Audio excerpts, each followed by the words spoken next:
21व्या वर्षी मी दत्त विकास सोसायटीची स्थापना केली. वडील माझं लाकडं तोडायचं, 92% गुण मिळवून मी पहिला आलो. कारण एवढी परिस्थिती डेंजर होती, ते मला कर्मचारी म्हणून मापाडी म्हणून कामाला ठेवलं. त्यावेळी तुम्हाला सहकार्याची ताकद कळलेली. संस्था झाली त्यावेळी 2 कर्मचारी संस्था आम्ही स्थापन केली की आम्ही भांडवलात ना आता साहेब गेले 4 वर्ष करतो. म्हणजे 100 कोटीच्या ठेवी आपली योजना म्हणूया ती सुचली कशी की त्याच्याकडे जमीन नाही आपण त्याला इतका फायदा मिळवून देऊया. मला एवढं समाधान वाटतंय. आज ती जी भेटली तर आनंदाने येऊन मला मिठी मारतात.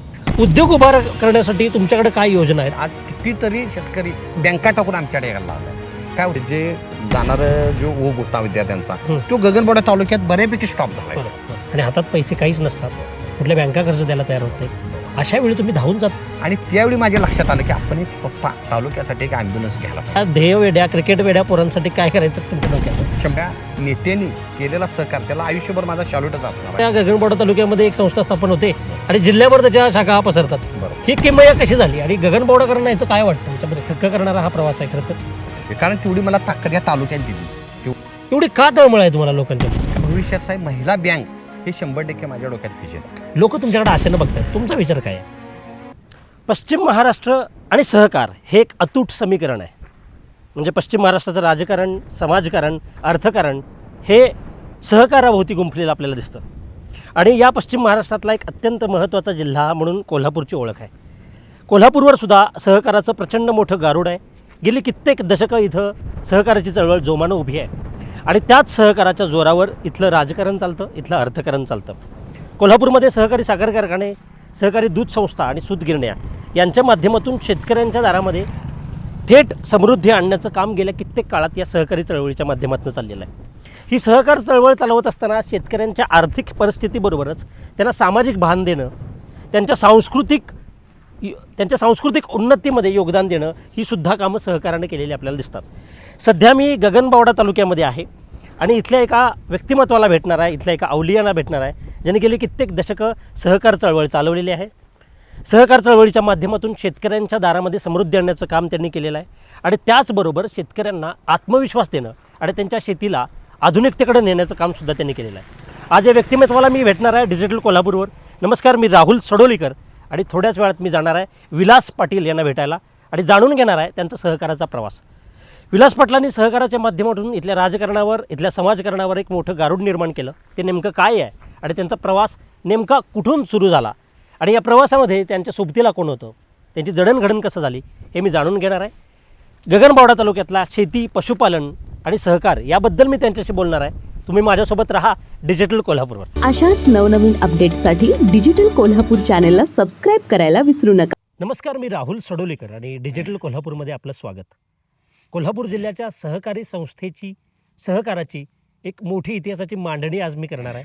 कारण माझ्यासोबत आहेत सहकारातलं प्रत्यक्ष कृती केलेलं कृतिशील नाव आणि जे आहे विलास पाटील. विलास पाटलांनी गेली कित्येक काळ सहकारामध्ये काम केलेलं आहे. सहकारी चळवळीमध्ये ते उभे राहिलेले आहेत, उभे ठाकलेले आहेत आणि त्यांनी असंख्य शेतकऱ्यांच्या आयुष्यामध्ये सहकाराच्या माध्यमातून आणलेली एक क्रांती, जी आर्थिक आहे, जी सामाजिक आहे आणि जी एक विचार देणारी आहे, ती क्रांती नेमकी काय आहे हे मी त्यांच्याकडून जाणून घेणार आहे. ते कोल्हापूर जिल्हा बहुउद्देशीय कृषीपूरक सहकारी संस्थेचे संस्थापक अध्यक्ष आहेत आणि ही ओळख मला असं वाटते पुरेशी आहे की त्यांच्या कामाबद्दल माहिती देणारी. मी आज जाणून घेणार आहे त्यांचा सहकारातला प्रवास नेमका काय आहे, त्या प्रवासाचे राजकीय सामाजिक परिणाम त्यांच्या आयुष्यावर आणि शेतकऱ्यांच्या आयुष्यावर नेमके काय झाले आणि या वाटचालीमध्ये त्यांनी कशी वाटचाल केली हे मी त्यांच्याकडून जाणून घेणार आहे. विलास पाटील साहेब, तुमचं मनपूर्वक स्वागत करतो डिजिटल कोल्हापूरवर. मला सांगा, तुम्हाला आज गगनबावडा तालुक्यामध्ये हे एक सहकारातलं मोठं नाव, शेतकऱ्यांच्या दारामध्ये सहकार पोचवणारा एक सामाजिक आणि राजकीय नेता, मी दोन्ही अंगाने म्हणतोय, या नावानं तुम्हाला ओळखलं जातं. सुरुवात कशी झाली? मी तुमच्या बालपणाकडे जाणार आहे. बालपण आणि शिक्षणाबद्दल मला सांगा. तुमच्या स्टार्टला 4थीपर्यंतचं शिक्षण माझं विद्यामंदिर कोदेमध्ये झालं. त्यानंतरनं 5वी ते 6वीपर्यंतचं माझं शिक्षण दत्ताजीराव मोहिते ह्या शिक्षण संस्थेत झालं. त्यानंतरचा जो पुढचा प्रवास माझा शिक्षणाच्या बाबतीतला होता तो 7वी, 8वी, 9वी, 10वीपर्यंतचे जे शिक्षण आहे बरोबर ते आसनडोली यशवंत माध्यमिक विद्यालय आसनडोलीमध्ये झालं. अच्छा. पहिल्यापासून ज्यावेळी शिक्षणाच्या बाबतीतला जर विचार करायचं गेलं, पहिल्यापासून मी हुशार विद्यार्थी म्हणून मला शिक्षक मानायचं. बरोबर.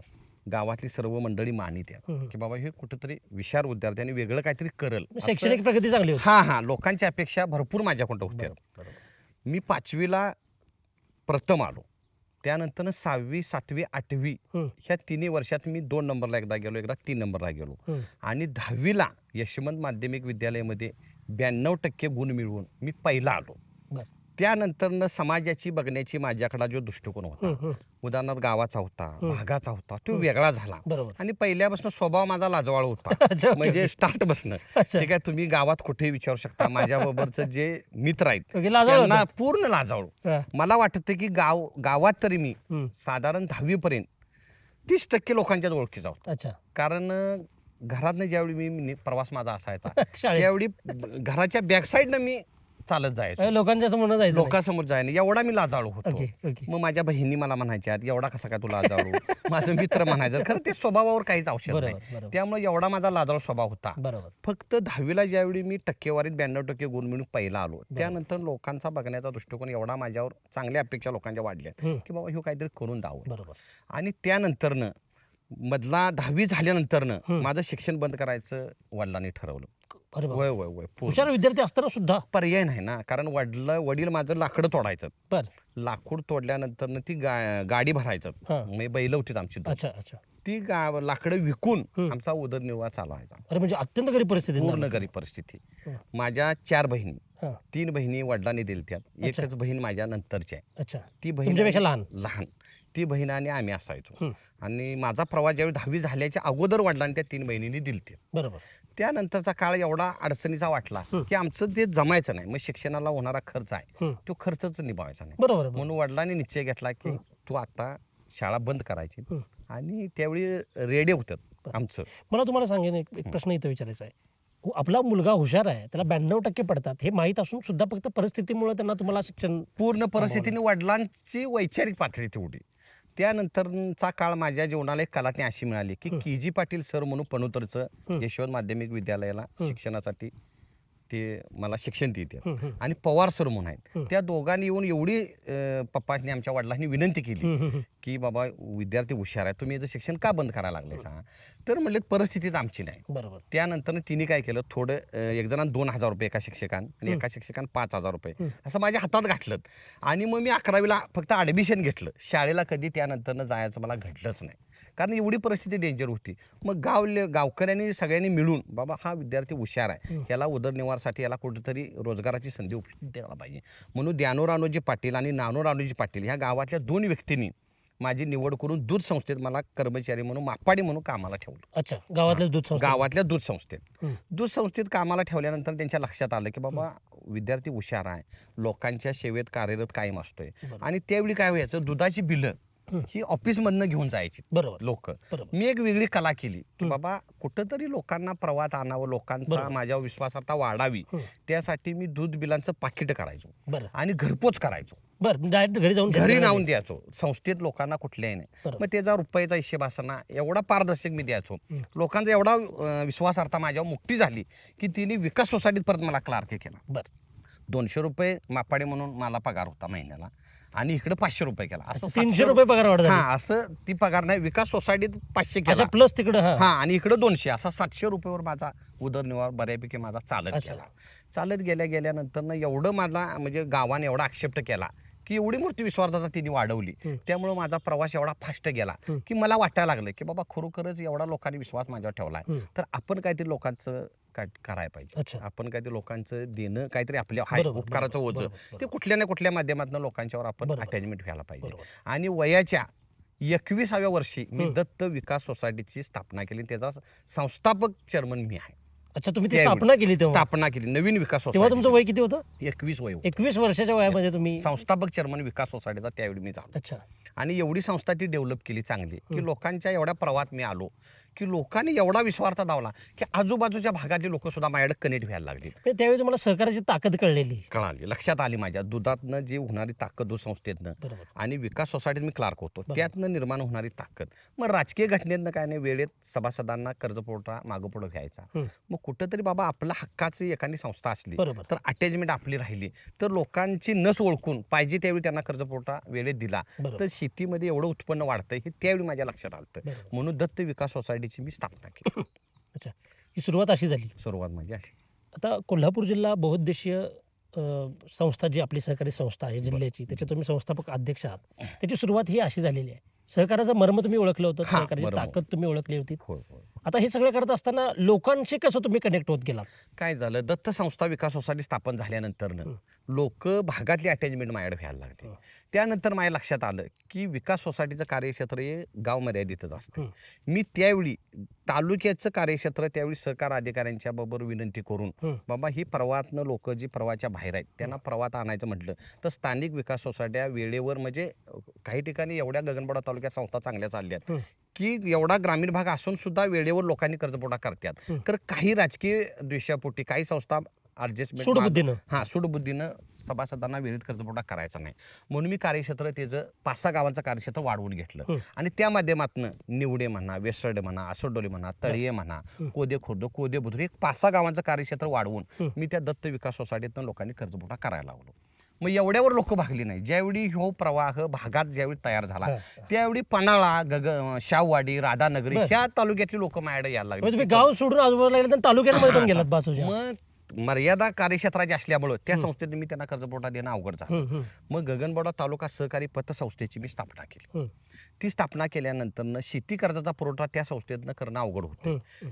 ती ठेवी घेऊन लोकांनी कर्जपुरवठा त्यातनं करायला हवा. हं, हं. त्यातनं करत असताना शेतकरी वर्ग माझ्याकडे जास्त अटॅचमेंट व्हायला लागला. हं, हं. मग माझ्या असं लक्षात आलं की लोकांना प्रवाहात आणायचं म्हटलं तर जिल्हा कार्यक्षेत्राची असणारी एखादी संस्था आपण स्थापन बरोबर, करायला बरोबर. पाहिजे. याची पातळी वाढणं गरजेचं आहे. पातळी वाढणं गरजेचं आहे. त्यामुळे कोल्हापूर जिल्ह्यातलं जे प्रवाहाच्या बाहेर शेतकरी आहेत त्या हं. त्या संस्थेच्या माध्यमातून जर आपण त्यांना कर्जपुरवठा केला हं. तर लोक सक्षम होतील, भाग सक्षम होईल, तालुका प्रवाहाच्या सक्षम होईल. बाहेरचे शेतकरी असं तुम्ही शब्द वापरलात. बरोबर. काय नेमकी व्याख्या आहे प्रवाहाच्या बाहेरचे शेतकरी? प्रवाहाच्या बाहेर म्हणजे साहेब असं आहे हं. की राष्ट्रीयकृत ज्या बँका आहेत हं. त्या कर्ज पुरवठा त्यांना कागदोच्या आधारे एवढं कागदपत्र सांगतात हं. की तो शेतकरी तिकडं त्या बँकेकडे पाठच फिरवतो. बरोबर. आणि स्थानिक पातळीवर विविध कार्यकारी विकास सोसायटी आहेत त्या बरोबर. राजकीय अडचणीमुळे बरोबर, बरोबर. त्यांना वेळेत कर्जपुरवठा बरोबर, देत नाहीत. म्हणून हे प्रवाहाच्या बाहेर आहेत. यांना बरोबर. प्रवाहात आणण्यासाठी बरोबर, बरोबर. म्हणजे गोरगरीब असतील, बरोबर. मोठं शेतकरी असेल, हो. त्यांना जर आपण कर्जपुरवठा केला हो. तर आपला भाग डेव्हलपमेंट होईल, तालुका बरोबर. डेव्हलपमेंट आणि जिल्हा पण डेव्हलपमेंट होऊ शकतोय. बरोबर. कारण शेती उत्पन्नाचा कोल्हापूर जिल्हा एवढा मोठा ऊसाच्या ह्याच्यात आहे बरोबर, की एवढी ताकद शेतकऱ्यांच्यात आहे बरोबर. की ते आपण माझ्या लक्षात आली की हं. आपण जर त्यांना कर्जपुरवठा वेळेत केला तर हं. ती शेती डेव्हलपमेंट करून आणि आमचा गगनबावडा तालुका साहेब असा आहे की दुर्गम डोंगरा भाग असल्यामुळे बरोबर. त्यांना डेव्हलपमेंटसाठी कर्जपुरवठा केला हं. तर शेती सपाटीकरण करून ऊसाचं बरोबर. उत्पादन त्यात वाढू शकते जास्त. बरोबर, बरोबर. म्हणून मी कोयना कृषीपूरक म्हणून का नाही एक मल्हारपेठ साताऱ्यात एक संस्था आहे साहेब. बरोबर. तिचं कार्यक्षेत्र गगनबावडा आहे. त्यांचा बी बॉयलॉज घेतला अच्छा. आणि त्या बॉयलॉजच्या आधारे कोल्हापूर जिल्हा बहुउद्देशीय कृषीपूरक सहकारी संस्थेची स्थापना केली. तिचं वर्गीकरण विविध कार्यकारी विकास सेवा संस्थेच्या वर्गीकरणाबद्दलच ती संस्था अशी स्थापन केली. अच्छा. त्यामुळे एक प्रभाव एवढा मोठा झाला, मला एवढा कॉन्फिडन्स आला की गोरगरीब शेतकऱ्यांना ह्याच्यात अटॅचमेंट करून आपण त्यांना कर्जपुरवठा करू शकतो. कोल्हापूर जिल्हा बहुउद्देशीय कृषीपूरक सहकारी संस्था ही तुम्ही स्थापन केली. बरोबर. सुरुवातीला मला असं वाटतं ही संस्था जी आहे ती जिल्हा बँकेशी संलग्न होती. बरोबर आहे. त्याच्यामुळे एक मोठी ताकद मिळत होती. बरोबर. नंतरच्या काळामध्ये प्रशासक नेमल्यानंतर बऱ्याच ज्या घडामोडी घडल्या बरोबर. त्यानंतर ही वेगळी झाली. बरोबर. काय प्रवास होता या संस्थेचा आणि त्याच्या उलाढालीबद्दल मला तुमच्याशी विचारायचं आहे. त्या संस्थेची स्थापना 1/11/2013 रोजी केली. बरं. त्यानंतरनं कोल्हापूर जिल्हा मध्यवर्ती बँकेवर प्रशासकाचा काळ होता. हं, हं.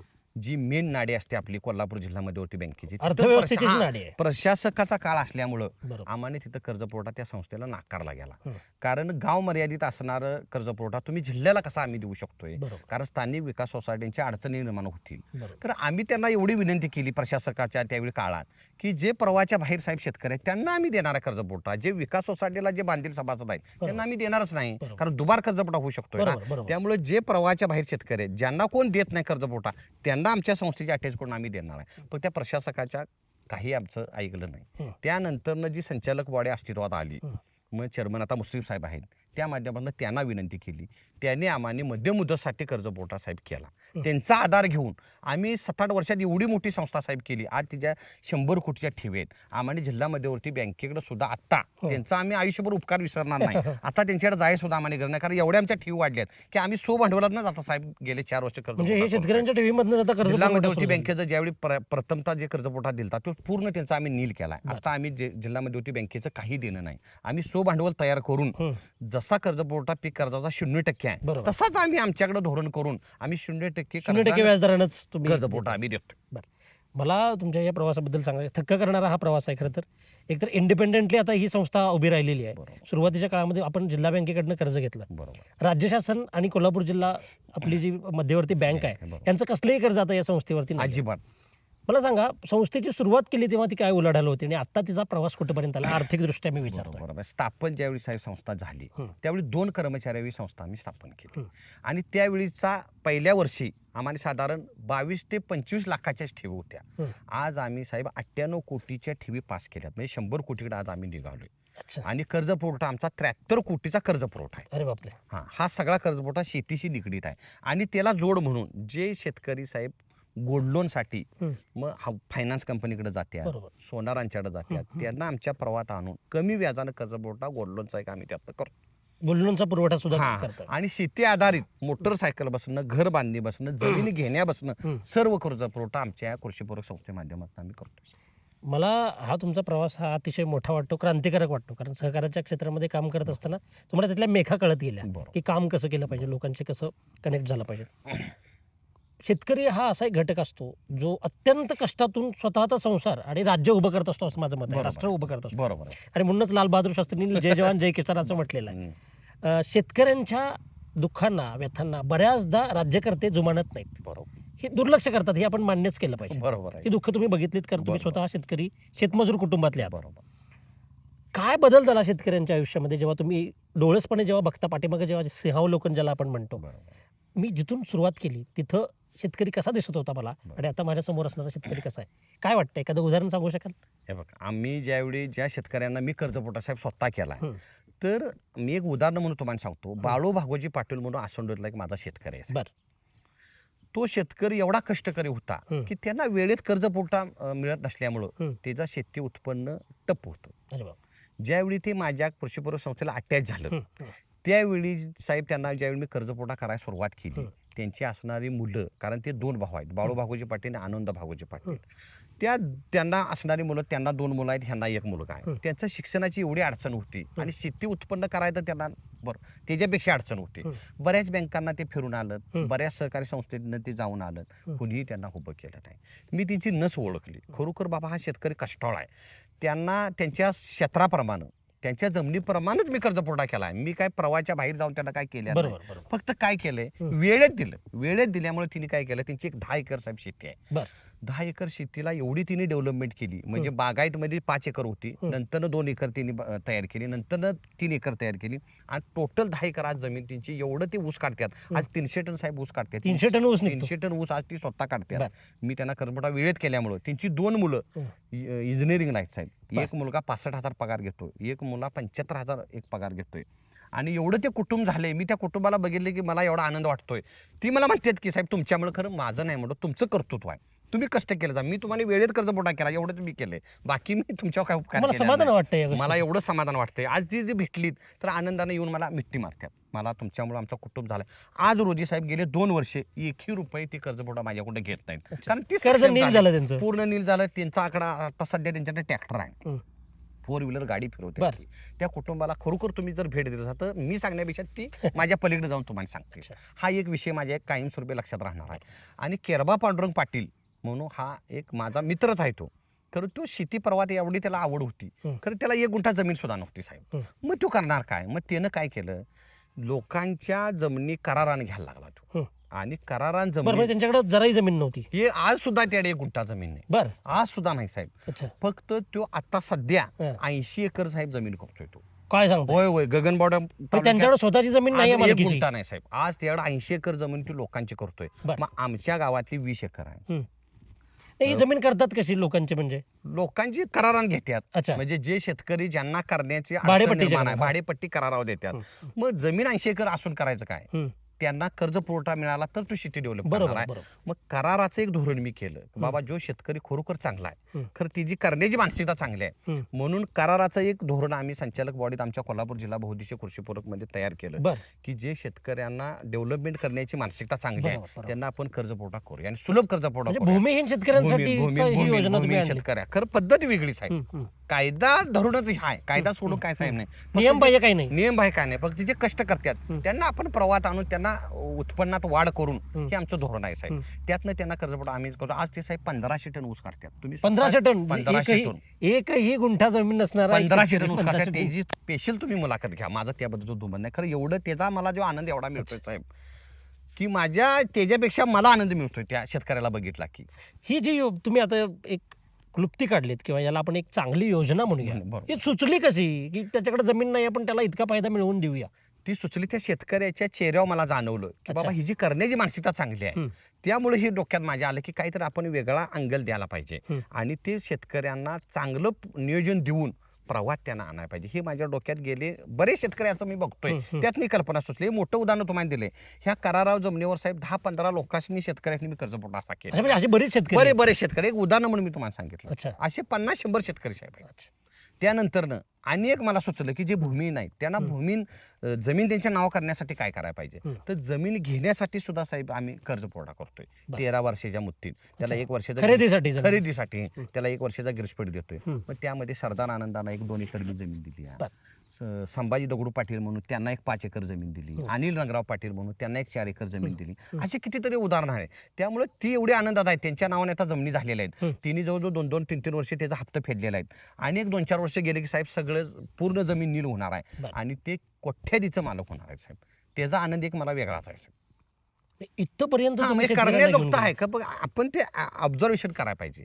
लोकांच्यासाठी करण्याजोगतं भरपूर आहे साहेब. फक्त जरासं अँगल देऊन कायद्याची चाकोरीतच हे करायला लागते साहेब. 100% ते शेतकरी एवढं मोठं उद्या भविष्यात होणार आहे. त्याचा मला आता आनंद एवढा आहे की त्यांचं कुटुंब एवढं सुखी साहेब आहे. मी कायम बघतोय ते. एकतर सहकाराची ताकद किती मोठी असते आणि सहकाराच्या ताकदीच्या जोरावर आपण किती मोठं जाऊ शकतो, किती मोठा पल्ला गाठू शकतो, हे स्वर्गीय यशवंतराव चव्हाण महाराष्ट्राचे पहिले मुख्यमंत्री यांनी सांगितलं होतं. आणि ही ताकद मला आज इथल्या एका मातीवरच्या शेतकऱ्याकडून, एका जमिनीवरच्या माणसाकडून आणि इतर शेतकऱ्यांचं भलं सहकाराच्या माध्यमातून होऊ अशी इच्छा असणाऱ्या एका शेतकऱ्याकडून मी हे सगळं ऐकतोय. मी तुम्हाला शेतकरीच संबोधतो कारण तुम्ही शेतकऱ्याचे नस बरोबर ओळखलेले आहेत. तुम्ही मातीतले आहात बरोबर. आणि मातीत घडणारी हात तुम्ही बघितलेले आहेत. म्हणजे हातात ज्यांच्या पैसे नाही पण मनगटात रग आहे. 100% साहेब. त्याला काही तुम्ही- काही शेतकऱ्यांचं साहेब काय हं. होतंय 5 गुंठ जमीन आहे, 10 हं. गुंठ जमीन आहे. हं, त्यांना डेव्हलपमेंट करण्यासाठी एक वेगळी युक्ती मी काढली. हं, हं. त्यांना गोटा म्हणून एक वेगळी स्कीम आहे. हं. मग त्यांना गोट्यासाठी गोटा प्रकल्प. गोटा प्रकल्प, हं. म्हैशी एक बाबा 5 म्हशीचा प्रोजेक्ट, हं, हं. परत त्यांना गोटा बांधणीसाठी बरोबर. असं एक एक त्यांनी स्वतःच्या डेऱ्या स्थापन काय साहेब केल्या. बरं. अशा गोटा काढून डेऱ्या स्थापन केलेल्या जो 13 ते 14 आमच्या गगनबावडा तालुक्यात आम्ही तयार केले बरं. आणि एवढं ते डेव्हलपमेंट झाल्यात. हं. दररोजचं 500, 400, 300 लिटर असणारं आज ते गोटा प्रकल्प आहे. हं. आणि ते एवढं मोठे डेव्हलप झाल्यात की त्यांचा एक उद्योगधंदा म्हणून व्यवसाय उद्या म्हणून हा मोठा. व्यवसाय म्हणून उदयास यायला लागला. अच्छा. सहकारामध्ये हे सगळं काम करत असताना आपण सांगितलं की कोल्हापूर जिल्हा कृषीपूरक बहुउद्देशीय सहकारी संस्था आपण स्थापन केली. त्याच्या पुढे जाऊन सहकारामध्ये अजून काय करता येईल असं काही तुम्ही प्रयत्न केलात? इतर काही संस्था? आता काय झालं साहेब, हं. ही संस्था स्थापन झाल्यानंतर हं. काही लोकांचं माझ्याकडे अपेक्षा वाढल्यात की हं. बाबा आम्ही तुमच्याकडे कार्यकर्तो म्हणून आहे, बरोबर ह्यातनं तुम्ही आमचं काय करणार बरोबर, आहे सा? बरोबर, म्हणजे ते बरोबर. बोललं नाही. बरोबर कारण माझ्या लक्षात आलं की बरोबर. मी त्याची नस ओळखली. बरोबर नुसतं आपणच त्यांना करण्यापेक्षा आपल्या बरोबर जे कार्यकर्ता आहेत, बरोबर म्हणजे आम्ही पण कार्यकर्ताच आहे, बरोबर बरोबर. पण माझ्या जोडीला जोड देऊन माझ्या समवेत जे काम करतात त्यांना साहेब स्पेसिफिक मी दूध संस्था एक 14-15 काढून दिलेल्या आहेत. असं बरोबर. 14-15 हे कार्यकर्त्यांसाठी आहे. कार्यकर्त्यांच्यासाठी अच्छा. 14-15 डेऱ्या काढून दिल्या साहेब. बरं. त्या डेऱ्यांच्या माध्यमातून हं. आज कमीत कमी 40-50 सभासद प्रत्येक डेअरीला जर धरलं हं. तर साहेब 1000-1500 शेतकरी हं. आज सुजलाम सुफलाम झालेत त्या अच्छा. दूध धंद्याच्या माध्यमातून. बरोबर. परत विकास सोसायट्या मी काही जणांनी काढून दिल्या बरं. साहेब. हं. एक 7-8 संस्था विकास सोसायट्या काढून दिल्या. त्या माध्यमातून शेतकऱ्यांची उन्नती वाढलेली आहे. हं. तो कार्यकर्ता डेव्हलप झालेला आहे. हं. त्या माध्यमातून त्यानं गाव लेवलला चांगली प्रगती केलेली आहे. बरोबर तसंच पणन संस्था म्हणून साहेब 67 मी काढलेले आहेत. बरोबर. म्हणजे 67 शेती निगडीत. पणन संस्था काढल्या. हा गगनबावडा तालुक्यामध्ये गगनबावडा तालुक्यात आहे साहेब. अच्छा. पणन संस्था 67 काढलेलं आहे. त्या माध्यमातून रोजगार निर्मिती झालेली आहे.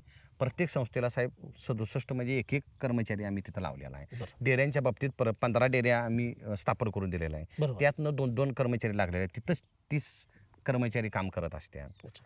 म्हणजे वेगवेगळ्या पद्धतीच्या संस्था आम्ही काढून दिलेल्या आहेत साहेब. म्हणजे एका बाजूला तुम्ही शेतकऱ्यांच्या दारामध्ये थेट कर्ज द्यायला गेलात, बरोबर. प्रवाहाबाहेरच्या शेतकऱ्यांना प्रवाहामध्ये आणलं, आणलं, बरोबर. आणि दुसऱ्या बाजूला तुम्ही रोजगार निर्मिती सुद्धा केलेली आहे. 100% केली. आज माझ्याकडे साहेब हं. गगनबावडा तालुका सहकारी पतसंस्था, तिचं कार्यक्षेत्र तालुका मर्यादित आहे. तिच्या बरोबर. 4 शाखा आहेत. बरोबर. तिच्याकडे साहेब 25 कर्मचारी तिथं काम करतात. अच्छा. त्यानंतर गगनगिरी कोऑपरेटिव्ह क्रेडिट सोसायटी म्हणून मी स्थापन केली, हं, हं, हं. की जिल्ह्यामध्ये बाबा आपली एक वेगळी संस्था असावी बरोबर. चांगल्या पद्धतीची. बरोबर. पतसंस्थेचा अँगल देऊन बरोबर. तिच्या 7 शाखा आहेत. बरं. तिथं 28 कर्मचारी काम करतात. अच्छा. आणि कोल्हापूर जिल्हा बहुउद्देशीय कृषी परिषद ज्याच्यावर आपण फोकस मी केलेला आहे, बरोबर, वैयक्तिक मी बरोबर. जिथं लक्ष देतोय, बरोबर. तिच्यात साहेब 162 कर्मचारी आहेत. तिच्या 42 शाखा कार्यरत आहेत कोल्हापूर जिल्ह्यामध्ये. जिल्ह्यामध्ये 42 शाखा आहेत 42 आणि शाखा. 162 कर्मचारी तिथं तिथं काम करतात. करतात साहेब. अच्छा. असं टोटल मिळून साधारण 315 ते 320 कर्मचारी माझ्याकडे काम करतात. अत्यंत ही मोठी गोष्ट तुम्ही सांगितलीत की तुम्ही इतक्या काळामध्ये या सगळ्या सहकारी संस्थांच्या माध्यमातून शेतकऱ्यांपर्यंत गेलात. कोल्हापूर जिल्ह्यातला गगनबावडा तालुका हा दुर्गम समजला जातो. इथं वाड्या वस्त्यांची राहणारी लोक आहेत. बरोबर. जमिनीचं सपाटीकरण करताना बऱ्याचदा अडचणी येतात शेतकऱ्यांना, निर्माण होत तोही असतात. बरोबर. भाग आहे. ऊस हे इथलं मुख्य पीक आहे. कोल्हापूर जिल्ह्यातलं आपण शुगर कॅन इंडस्ट्री म्हणून बरोबर. ओळखले जातो. बरोबर. पण ऊस पिकाच्या पलीकडे जाऊन नगदी पीक म्हणून दुसरं काही असावं असं तुम्ही विचार केलात कधी? माझ्या बरेच वर्षे 7-8 वर्षे साहेब लक्षात आलं हं. की ऊस सोडून आपण काहीतरी करायला पाहिजे. बरोबर. कारण ऊसाचा गगनबावडा तालुका हा ऊस क्षेत्राचा तालुकाच नाही. बरोबर. ऊस या जमिनीत पिकूच शकत नाही आपण. बरोबर. कारण काय होते साहेब, अलीकडं आमच्या नशिबानं म्हणा, नाहीतर आमच्या तालुक्याच्या पुण्यानं म्हणा, डॉक्टर डी.वाय. पाटील साहेबांनी, म्हणजे आमचे नेते माननीय बंटी पाटील साहेबांनी हं. Doctor DY. पाटील सहकारी कारखान्याची कारखाना. स्थापना केली. हं. त्या माध्यमातून साहेब आमच्या तरुणांना जवळजवळ 1000 तरुण तिथं आता त्यांना रोजगार मिळालेला आहे. कारखान्यामध्ये. हां, ते माध्यम आमच्या तालुक्याला एक चांगलं नशीबच आमचं हं. आहे. एक देवान चांगलं केलेलं वलय आहे. त्या माध्यमातून तो अँगल सोडून दुसरा रोजगार निर्मितीचा आमच्या तालुक्यामध्ये कुठलाही भाग नाही. हे माझ्या लक्षात आल्यानंतर आपण काय करू शकतो, ह्या माध्यमातूनच तरुणांना रोजगाराची संधी एक वेगळी करू शकतोय, म्हणून हा अँगल मी लावला. आणि आत्ता मला अलीकडे असं जाणवायला लागले की ऊस क्षेत्र सोडून चिवा बांबूचा साहेब 100% आपल्या गगनबावडा तालुक्यात बांबू उद्योग मोठ्या प्रमाणात होऊ शकतोय. कारण बांबू उद्योगाला निचऱ्याची जमीन लागते बरोबर. आणि ती जमीन आमच्याकडे जास्त प्रमाणात उपलब्ध आहे. त्या माध्यमातून माझ्या डोक्यात असं आहे की भविष्यात 100% चिवा बांबूचा एक प्रोजेक्ट तयार करावा. तसं इंजिनिअरिंगच्या माध्यमातून आम्ही तसं नियोजन करायला लागलोय साहेब. तालुका व्यवस्थित आहे त्या 100% त्या पिकासाठी. त्या पिकासाठी एक नंबर. नैसर्गिक रचना तशी आहे. 100% सर. कारण आता सुद्धा साहेब शेतकरी हं. आमचं चिवा बांबू ट्रॅक्टरने घेऊन कोल्हापूर सारख्या ठिकाणी तिथं नेतात बांबू. म्हणजे उद्योग सुरू झालाय सुरू already. आहे. गेले 10 वर्ष चालू आहे. बरं. त्याचं उत्पन्न हिथं तालुक्यात जर तसा प्रोजेक्ट तयार झाला हं. तर आणि त्याला साहेब चालना मिळेल आणि हं. त्या माध्यमातून रोजगाराची निर्मिती चांगली साहेब होणार आहे भविष्यात. आणि 100% ती माझ्या 100% डोक्यात आहे साहेब, आणि ते मी करणार. तुम्ही मला सांगितलं बांबू उद्योग आता जगभरामध्ये सगळीकडे बांबू उद्योग हा एकतर कृषी बरोबर. निसर्गपूरक आहे. बरोबर. सगळ्यात महत्वाची गोष्ट बरोबर म्हणजे आहे. बांबूमुळे प्रदूषण काही होत नाही. अजिबात बांबूंच्या वस्तूंना प्रचंड मागणी आहे जगभरामध्ये. बरोबर. चायना तर सगळ्यात मोठा बांबू उत्पादक देश आहे. त्यानंतर आपला नंबर लागतो भारताचा. आपल्याकडे पण चांगल्या बांबूच्या वस्तू तयार होत आहेत. तरुणांनी या व्यवसायाकडे यावं यासाठी आपण आवाहन केलंय. कारण आता 100% सध्या साहेब केले. गेले 2 वर्ष मी तेच करतो साहेब. हं. प्रत्येक गावलेला जाऊन प्रत्येकाच्या मिटिंगा घेतोय. हं. तरुणांना मी सांगतोय हं. की तुम्ही ऊसाची शेती सोडून इकडे बघा. कारण काय होतंय साहेब, किती जरी शेतकरी स्टँडर्ड असला हं. तरी आमच्याकडे साहेब 35 टनाच्या वर कधी ॲव्हरेज गेले. बरोबर. आडसाल धरून आडसालला एवढं होतंय. बरोबर. खोडवा लागणला जर रेग्युलरची लागण केली हं. तर 30 टनाच्या वर साहेब आम्ही कधी गेलोच नाही. कारण जमीन आमची तांबडी आहे, काळी जमीन आहे. आमच्या बरोबर. जमिनीत उष्णता कमी आहे. बरोबर. त्यामुळे हे पीक सोडून जर हे केलं तर 100% आणि तालुका डबल साहेब आमचा डेव्हलप होणार. मी 100% तुम्हाला खात्री देतो. म्हणजे हे तुम्ही सगळा अभ्यास केलात पिकांच्या रचनाचा, 100% वातावरणाचा. 100%. काय वाटतंय तुम्हाला, काय प्रतिसाद मिळतोय तरुणांचं आणि शेतकऱ्यांचं या बांबू उद्योग शेतीबद्दलचं काय मत आहे? 100% आता डेव्हलपमेंट व्हायला लागले. मी स्वतः साहेब 4 एकर आता केले हं. बांबू आमच्या गावामध्ये कोदे खुर्दमध्ये. मी आता स्वतः 4 एकर केले. हं. मी प्रत्यक्षात करतो. लोकांना काय होतं माहितीये काय, नुसतं बोलून काय करायचं, प्रॅक्टिकल दावायला कृती- पाहिजे ना कृती साहेब, कृती लोकांना- दावायला पाहिजे ना. बरोबर. म्हणून मी आता स्वतः माझ्या 4 एकर जमिनीत मी स्वतः करायला लागलोय. ते ज्यावेळी लोक बघणार आहेत, ते ज्यावेळी शेतकरी बघणार आहेत, ते 100% कल तिकडे होणारच आहे साहेब. मला खात्री आहे ना, Definitely. 100% मला खात्री आहे. आपण एक चांगला मार्ग शेतकऱ्यांना दाखवताय. शेतकरी आणि शेतकऱ्याची पत्नी, महिला यांचं योगदान फार मोठं असतं. म्हणजे आपण फक्त शेतकरी पुरुष म्हणून बघतो, पण स्त्रियांनी जे काही एकूणच शेतीचा शोध एक तर स्त्रियांनी लावलेला आहे, हे आपण मान्य केलं पाहिजे इतिहासामध्ये.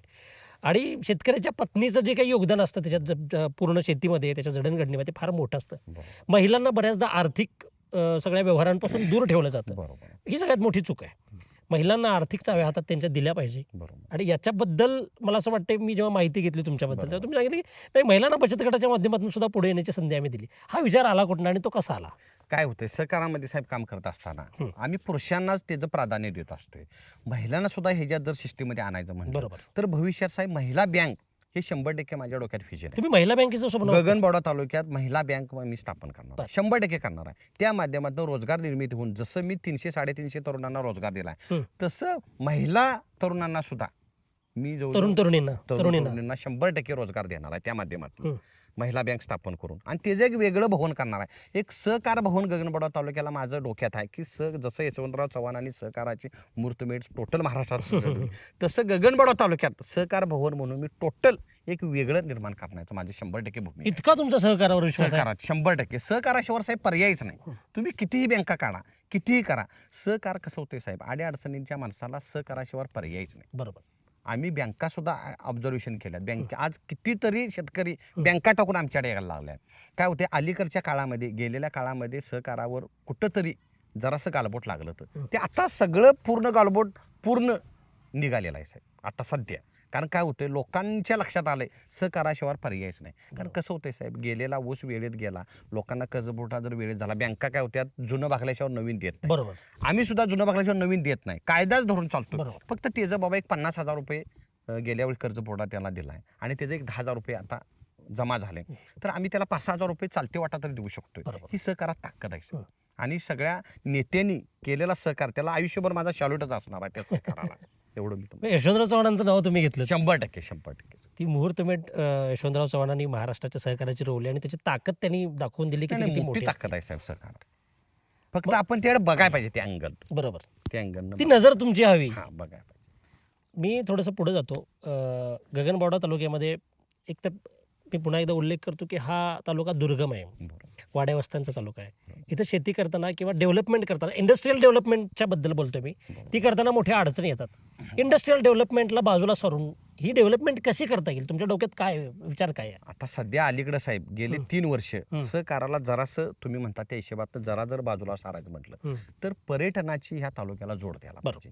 ह्या पर्यटनाची तालुक्याला जोड द्यायचं म्हटलं तर सहकाराचा पर्याय दुसरा आपण बाकीच्या घटनेला देऊ शकतोय. म्हणजे कसं, होमस्टेचा जो विषय आहे, बरोबर, पर्यटनाच्या बाबतीला जर विचार केला तर आमचा पर्यटनात तालुका एवढा चांगला होऊ शकतोय साहेब. मिनी म्हणजे जसं आता बाकीच्या घटना इतर तालुक्याचा जर विचार केला, साताऱ्यामध्ये आता सुद्धा महाबळेश्वर आहे, हे मिनी महाबळेश्वर आपण तालुक्याला म्हणू शकतो. बरोबर.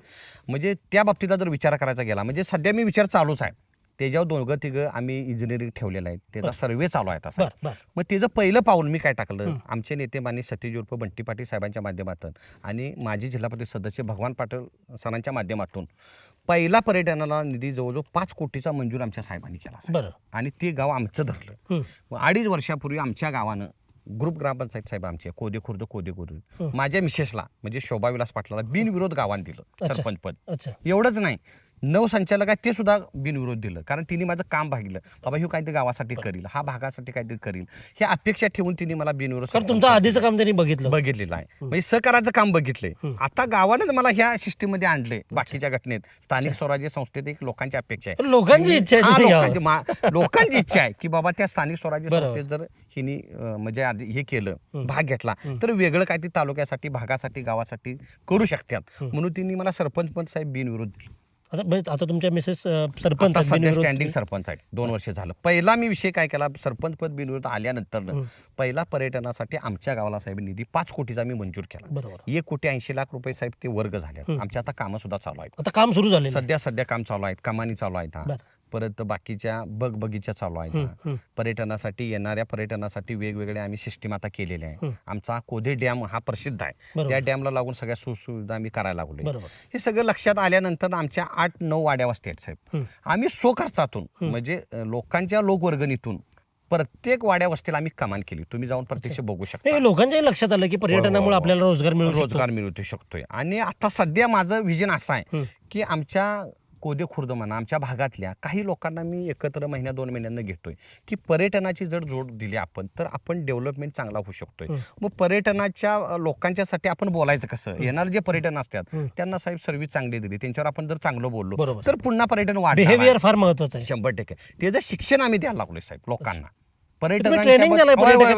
कसं बोलायचं तरच आपण तुम्ही हे कुठनं शिकलात, म्हणजे हे याचं ट्रेनिंग तुम्ही घेतलं? सहकाराच्या माध्यमातून करत असताना साहेब हे लक्षात येतच ना. अनेक घटनेत आम्ही जाऊ शकतोय. अनेक मोठ्या जे हॉटेल आहेत त्यांच्यावर आम्ही शेअर, कारण हे पर्यटन शास्त्रामध्ये शिकवलं जातं. होय 100%. आता साहेब आम्ही तुम्हाला 100% सांगतो, आमच्याकडे 5-6 हॉटेल मोठमोठे आहेत. त्यांना जाऊन आम्ही सांगतोय की तुम्ही आणि ह्याच्यात डेव्हलपमेंट करा. ह्या हॉटेलमध्ये तुम्ही आम्ही काय कुठे हे वाढवा, आमच्याकडून काय तुम्हाला ताकद लागली तर आम्ही देतो स्थानिक पातळीवर. एवढं आम्ही, कारण त्यांचं वाढलं तर पर्यटनाचा ओघ वाढणार आहे साहेब. बरोबर. आणि लोकांनी आमच्या स्थानिक पातळीवरच्या लोकांनी जर त्यांना चांगली सर्व्हिस दिली तर आणि पर्यटक वाढणार आहे. होमस्टेचा जो प्लॅन आहे साहेब तो माझ्या गेले 5-10 वर्ष माझ्या डोक्यात आहे. आता बऱ्यापैकी आमच्याकडे होमस्टे व्हायला लागले आणि ती होमस्टे एवढी मोठी तयार करणार आहे मी की तालुका म्हटलं की येणाऱ्या पर्यटकाला निवांतमध्ये यायला पाहिजे. बाबा कुठेही मला इथं कमतरता मिळणार नाही. 100% कुठल्या अडचण भासता का मला, हे माझ्या डोक्यात विजन आहे. आणि पर्यटनाच्या बाबतीत तालुका साहेब आम्हाला पुढे न्यायचा आहे. पर्यटनच का, म्हणजे गगनबावडा तालुका हा अतिशय निसर्गरम्य आहे, विलोभनीय आहे, हे माहितीच आहे. काय काय बघता येईल, काय वाटतंय तुम्हाला, लोकांना काय दाखवता येईल या ताकदीच्या जोरावर तुम्ही स्वप्न बघताय? बरोबर. पर्यटनाचं काय काय कुठल्या गोष्टी आहेत तशा? पर्यटनाच्या बाबतीत साहेब जर विचार केला गेला तर 5 ते 7 डॅम आमच्या तालुक्यात. एवढा छोटा तालुका असून मग वेस्टर्ड डॅम असेल, अंदूर डॅम असेल, कोदे डॅम असेल, नरवेली डॅम असेल, हे मोठे डॅम म्हणजे 2.5 टीएमसीचा डॅम आहे, 1 टीएमसीचा आहे, 1.5 टीएमसीचा डॅम आहे. ह्या डॅमच्या बाबतीत सुशोभीकरण करून येणाऱ्या पर्यटकांना आकर्षित होण्यासाठी इथं ताकद आहे या तालुक्यात. आणि दुर्गम डोंगरा म्हणजे डोंगर वस्तीतला तालुका असल्यामुळं झाडं झुडपं मोठ्या प्रमाणात आहे साहेब. वातावरण चांगलं आहे. हा, इथं प्रवेश केला की वेगळ्या कुठल्या तरी आपण आलो, एक समाधान वेगळं, लोकांच्यातलं जे टेन्शन असते ते आमच्या तालुक्यात प्रवेश केल्यावर जाते. खडोळ्यापासून आमच्या तालुक्याची हद्द चालू होते. खडोळ्यात तुम्ही प्रवाह केल्या तुम्हाला वाटणार आम्ही कुठल्या तरी वेगळ्या वळणावर आलोय, आम्ही कुठेतरी वेगळ्या स्वच्छ तालुक्यात निघालोय. 100% तुमच्या मनात वेगळं वलय तयार होणार. मला एक थोडासा तुम्हाला भावनिक प्रश्न विचारायचा आहे. सहकाराच्या माध्यमातून तुम्ही हे काम केलं, लोकांना तुम्ही कनेक्ट झालात लोकांशी. गगनबावडा तालुक्यातला माणूस हा साधा भोळा आणि कष्टकरी माणूस आहे. मग जे म्हटलं त्याच्या हातात पैसा नव्हता पण त्याच्या मनगटात रग होती आणि त्या जोरावर त्यानं ते स्वतःचं उभं केलं. लोकांना तयार कसं केलं त्या सगळ्या गोष्टींसाठी? जेव्हा तुम्ही आता कोल्हापूर जिल्हा बहुउद्देशीय संस्थेचं सांगताय, एकतर लोकांना नवीन काहीतरी तुम्ही द्यायला निघाला होता. लोकांची मानसिकता वेगळी असते की बाबा हा माणूस आपल्याला बरोबर घेऊन जाईल का, आपण बरोबर योग्य दिशेने जातोय का, ही साहजिक साध्या बोळ्या माणसांची तशी शंका असते. काय अडचणी आल्या तेव्हा हे सगळं उभं करताना? कारण हे सोपं काम नाहीये. कसं होतंय, ज्यावेळी ही सुरुवात आमची झाली त्यावेळी प्रत्येक गाव लेवलला जाऊन साहेब मी मिटिंगा घेतल्या की बाबा तुम्हाला डेव्हलपमेंट व्हायचं असलं तर सहकारातच ताकद आहे. तुम्ही बाकीच्या बँकांचं आणि आमचं ऑब्झर्वेशन करून बघा, आमची सर्व्हिस बघा. आम्ही घरटी जाऊन लोकांना सर्व्हिस दिली. लोकांचं 7-12 काढण्यापासून साहेब ते कसं होतंय, ग्रामीण भागातल्या लोकांनी आत्ता ऑनलाईन चालू झाले साहेब. त्यावेळी गेले 5-10 वर्षापूर्वी असा काळ नव्हता साहेब. त्यावेळी आम्ही डेव्हलपमेंट सहकार केलं म्हणूनही आता उदयास एवढं चांगलं आले. लोकांचं 7-12 काढण्यापासून त्यांचा कर्ज पुरवठा त्यांच्या खात्यावर पेमेंट जमा होईपर्यंत सगळं साहेब आमच्या कर्मचाऱ्यांनी करतोय आणि न त्यांचा 1 रुपये मोबदला घेता. आज सुद्धा मनापासून आज सुद्धा आम्ही ते करतोय साहेब. कारण ग्रामीण भागामध्ये शेतकऱ्यांना कर्ज मिळते की खरं डॉक्युमेंट वेळेत दिली तर मिळते. मग आज एखाद्यानं 7-12 जर काढायचं ठरलं तर 2-2 महिने 4-4 महिने मिळत नाही. मग त्यांना वेळेत त्यांची लग्न होत नाहीत, वेळेत त्यांची घर बांधणी होत नाहीत, वेळेत त्यांच्या बाकीच्या शेतीच्या कर्जाला ते पेमेंट उपयोगाला पडत नाही. म्हणून स्वतः साहेब 7-12 काढण्यापासून अकाउंटवर पैसे जमा तो स्वतः आम्ही केले आणि करतोय. ह्याच्यातनं लोक उत्साह झालीत नाही. लोकांनी पाहिजे तसा कर्जपुरवठा घेतला. आज आमच्या गगनबावडा तालुक्यात साहेब पीक कर्जाच्या माध्यमातून जर कर्जपुरवठा केला तो टोटल कर्जपुरवठा पीक कर्जाचा हा साधारण 350-400 कोटीचा पीक कर्जाचा कर्जपुरवठा आहे. त्यातला वैयक्तिक मी 125 कोटीचा मी कर्जपुरवठा स्वतः करतो. होय, एवढं डेव्हलपमेंट चांगलं सरकारच्या माध्यमातून केलं. आणि ह्याला आमचं म्हणजे जिल्हा मध्यवर्ती बँकेचं सर्व संचालक मंडळ असतील, म्हणजे मुश्रीफ साहेब आता चेअरमन आहेत, तिन्ही सुद्धा साहेब एवढा सुलभ कर्जपुरवठा केला आहे की लोकांना वेळेत द्यायची त्यांच्याकडे योजना फास्ट आहे. त्यामुळे त्या डेव्हलपमेंटमुळे साहेब आम्ही हे करू शकतो. त्यांचं कौतुकच करा पाहिजे त्या संचालक मंडळाचं. आपण मला सांगितलं की कोल्हापूर जिल्हा बहुउद्देशीय कृषी संस्था जी आहे, कृषीपूरक संस्था आहे, सहकारी संस्था, त्याची साधारणपणे 300 कोटींची उलाढाल आहे. आणि ही खूप मोठी उलाढाल आहे. म्हणजे ज्या शेतकऱ्यांना खरंच त्यांच्या हातामध्ये काही पैसे नव्हते, त्यांच्या हातामध्ये रग होते असं म्हटलं मगाशी, बरोबर आहे. त्यांनी हे सगळं घडवलं. बरोबर. त्याचे पुढारी तुम्ही होतात, त्याचे नेते तुम्ही होतात, बरोबर. ती चळवळ तुम्ही राबवलीत. बरोबर. कसं काय हे सगळं शक्य झालं? आणि दुसरा गोष्ट मला हे तुम्हाला विचारायचं आहे, दुसरा प्रश्न माझा असा असेल की यामुळं जे स्थलांतर व्हायचं याच्या गगनबावडा तालुक्यातल्या मुलांचं, रोजगारासाठी मुलं जायची बाहेर, बरोबर. त्यांच्यावर काय परिणाम झाला? त्या रोजगाराच्या संधी इथं निर्माण झाल्यामुळं किंवा शेतीमध्ये उत्पन्न निर्माण झाल्यामुळं ते थांबलं का स्थलांतर? कारण तो महत्त्वाचा मुद्दा आजच्या काळामध्ये झालेला आहे. काय झाले साहेब, शैक्षणिक कोल्हापूर जिल्हा बहुउद्देशीय कृषीपूरक सहकारी संस्था ही नुसतं शेती कर्ज देत नाही, शैक्षणिक कर्ज सुद्धा साहेब आम्ही देतोय. बरं, मग शेतकऱ्यांना म्हणजे विद्यार्थ्यांना कर्ज देता? विद्यार्थ्यांना शेती म्हणजे शैक्षणिक कर्ज म्हणून एक योजना आमच्याकडे आहे. बरोबर. ती विद्यार्थी जे हुशार आहेत त्यांना डायरेक्ट आम्ही शेती कर्ज पुरवठा करतोय. त्यामुळे त्यातनं साहेब एक 2-4 उदाहरणं तुम्ही जाणून घेऊ शकता की सुरेश मारुती पाटील म्हणून एक आमच्याकडे हे आहे, शेतकरी होता. त्यांना मी जाऊन कन्व्हेन्स केलं की तुझी मुलं एकदम एवढी हुशार आहेत की त्यांना आपण शैक्षणिक कर्ज देऊया आणि त्यातनं तिची डेव्हलपमेंट करूया. दत्तात्रय यशवंत शिंदे म्हणून एक आमच्याकडे सभासद आहे साहेब, शेतकरी. तिची 3 मुलं आहेत साहेब. तिन्ही मुलं सुद्धा आज BSc ॲग्री एक आहे, वेगवेगळ्या मोठ्या मोठ्या सर्व्हिसला लागलेले आहेत साहेब, मोठ्या मोठ्या दवाखान्यांनी आज काम करतात. आणि सुरेश मारुतीची जी 2 मुलं आहेत ती मोठी इंजिनियर आहेत, ती लाख लाख रुपये साहेब आज पगार घेतात. त्यामुळे शिक्षणाची जोड सुद्धा आम्ही ह्या सहकारी संस्थेच्या माध्यमातून दिली आहे. त्यामुळे बाहेर गेलेलं जे हे आहेत म्हणजे जे जाणारा जो ओघ होता विद्यार्थ्यांचा तो गगनबावडा तालुक्यात बऱ्यापैकी स्टॉप झाला. बरोबर. आणि तो पूर्ण कसा स्टॉप होईल हे बघण्याचं माझे उद्दिष्ट आहे. तालुक्यातल्या मुलांना तालुक्यातच रोजगार उपलब्ध करून द्यायचा. आता तुम्ही मला सांगितलं की तुम्ही सुरेश पाटलांचं उदाहरण दिलं, त्यांची मुलं हुशार होती, पैशा अभावी त्यांना बाहेर जायला लागू नये. तुम्ही स्वतःला बघितलं त्यांच्यामध्ये?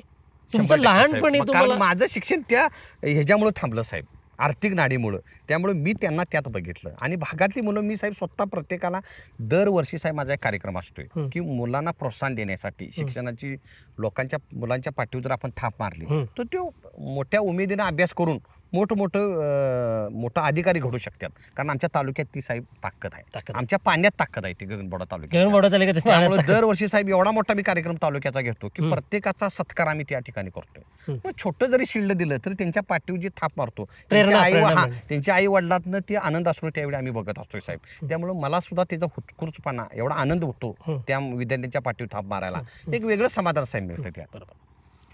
शेतकऱ्याच्या आयुष्यामध्ये जी काही संकट येतात त्याच्यामध्ये 2 संकटांचा नेहमी उल्लेख होतो, एक आसमानी आणि सुलतानी. दुसरं एक संकट असतं ते म्हणजे त्याच्या आरोग्याचं.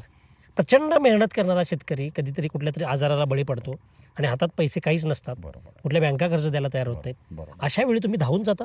100% साहेब. काय करतो अशा वेळी? आमच्याकडे एक योजना आहे साहेब शेतकऱ्यांच्यासाठी. जे शेतकरी आजारी होत्यात म्हणजे त्यांचा इन्शुरन्स पण आम्ही उतरतोय कर्जाबरोबर. आणि जे दवाखान्यामध्ये ऍडमिट होत्यात त्यांच्यासाठी साहेब आमच्याकडे अशी योजना आहे की टोटल दवाखान्याचं म्हणजे ऍडमिट झाल्यापासून डिस्चार्ज मिळेपर्यंत टोटल दवाखान्याचं बिल डायरेक्ट आम्ही संस्था पेड करतो आणि त्याचा त्यांना हप्ता बांधून देतोय. आणि त्याचा व्याजदर साहेब नगण्य 4% फक्त वार्षिक व्याज. फक्त 4% व्याजदर? 4% व्याजानं आम्ही त्यांना कर्ज पुरवठ्यासाठी ठेवतो, फक्त 4%. त्यातनं लोकांना एवढं समाधान वाटते की बाबा आमचं आज जरी एखादा दवाखान्याच्या बाबतीत ऍडमिट व्हायचं असलं तर त्यांना काही टेन्शन नसते. माझी एक संस्था आहे साहेब, मला 100% त्यात मदत करणार. हे लोकांच्यातनंच अनुभवायला मला मिळायला लागले साहेब.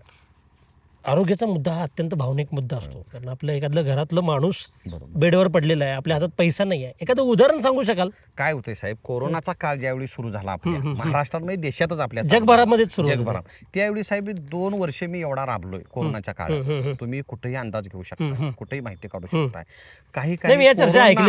काही कोरोना पेशंटना साहेब मी स्वतः दवाखान्यात जाऊन, त्यामुळे डायमंडचा दवाखाना असेल, सिटी हॉस्पिटल असेल, कितीतरी पेशंट मी स्वतः जाऊन तिथं डॉक्टरांच्या चर्चा करून कव्हर केलेले आहेत. आमचं त्यातलं एक उदाहरण म्हणून सांगतो. संदीप तुकाराम पाटील म्हणून अंदूरचा एक हे होता, पेशंट होता साहेब. त्याला कोरोना झाला, तो आमच्याकडे काम करत होता. परत त्याला म्युकर झाला साहेब. एवढं मला टेन्शन झालं. 10-12 लाख रुपये त्यावेळी आम्ही त्याच्यावर साहेब खर्च केला. मुंबईला गेलो, त्याला पूर्ण त्यातनं बरा केला साहेब. त्याचं मला आज रोजी समाधान आहे. ते 10-12 लाख रुपये साहेब त्यानं कधीच फेडलं माझं. आमचं फेडलं आणि तो सुद्धा एवढा मोठा डेव्हलप झालाय. मग त्या काळात साहेब काय झालं, ॲम्ब्युलन्सचं प्रमाण एवढं कमी मिळायला लागलं की फोन केला की इकडे गेली तिकडे गेली. त्यावेळी जवळपास नसायचं ना. पेशंट अचानक ह्याला कोरोना झाला, त्याला कोरोना झाला, सगळीकडे फोन यायचं. ह्या गावात नाही यायचं, कोद्यात नाही यायचं, आसंडोत नाही यायचं, गगनबावड्यात नाही यायचं, सांगशीत नाही यायचं, शेळोशीत नाही यायचं. कुठनं पण फोन आला का नाही ॲम्ब्युलन्स उपलब्ध नसायच्यात. त्यावेळी स्वतः आम्ही स्वतःच्या गाड्या घेऊन साहेब त्यावेळी आम्ही पेशंट नेलेले. तुम्ही कितीतरी याची पेशंट आम्ही बरी केले. आणि त्यावेळी माझ्या लक्षात आलं की आपण एक स्वतः तालुक्यासाठी एक ॲम्ब्युलन्स घ्यायला पाहिजे.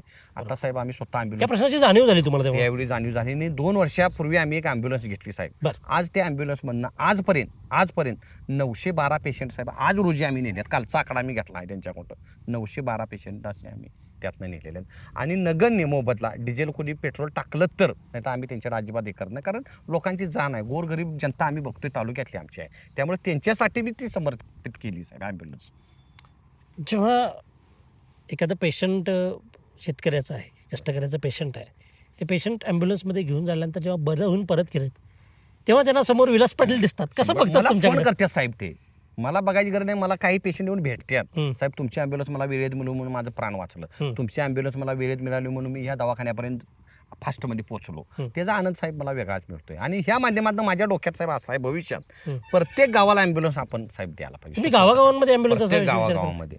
आता आमच्या तिसंगी मतदारसंघ जो आहे का ना जिल्हा परिषद झेडपीचा हं. आणि गगनबावड्या म्हणजे असं मतदारसंघ आहे, तर ह्या मतदारसंघात साहेब 19 गावं येतात. कुठल्या मतदारसंघात बरोबर. प्रत्येक गावाला ॲम्ब्युलन्स द्यायचं माझं पुढचं स्वप्न आहे. आणि मग वरच्या गगनबावडा तालुका टोटल कव्हर करायचा आहे. पुढल्या वेळी तिकडं द्यायचं.